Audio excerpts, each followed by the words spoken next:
how the mind works. And I say, consider like a slide projector. And I say, if you turn on the projector and there's no slide, the screen is white light.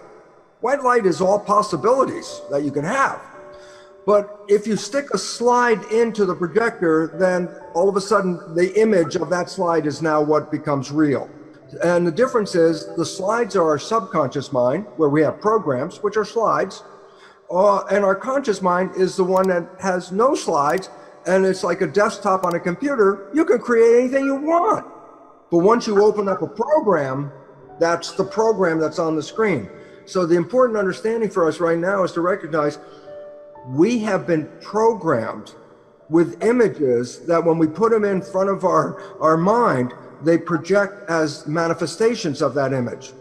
And I say, so if I change the slide, I change my life. I go, that's exactly what the point is about. First 7 years is download programs, slides, pictures, images. After age 7, we have the freedom to create. But it turns out 95% of our life is coming from the program. Okay, so basically what we're getting down to is simply this. What I'm projecting in my consciousness, I manifest in my reality, and that's quantum physics. But I say, yeah, but it's also biology, because consciousness is what's controlling our genetic activity and our behavior.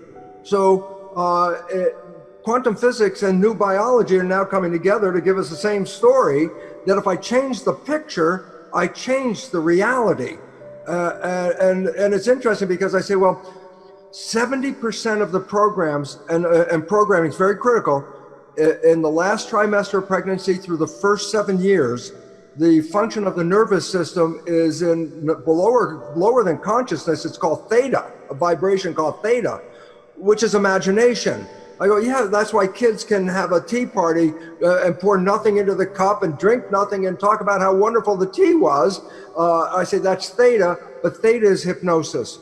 And then we put the programs in, and then we find out 70% or more of those programs are disempowering, self-sabotaging, limiting beliefs. I go, well, if 70% of your programs are negative and negative thinking is equally power to positive thinking, then what do you think the consequence on your life is? And the answer is struggle. And we struggle. Why? Because we're trying to override our own programs.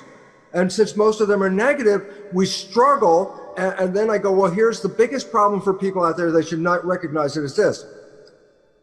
The conscious mind is a creative mind connected to our spirituality. I can create any vision I want, heaven on earth, hell on earth. I can create what I want. And I say the subconscious mind is programs autopilot. I say, what was the consequence of not playing the program? You say, you manifest heaven on earth.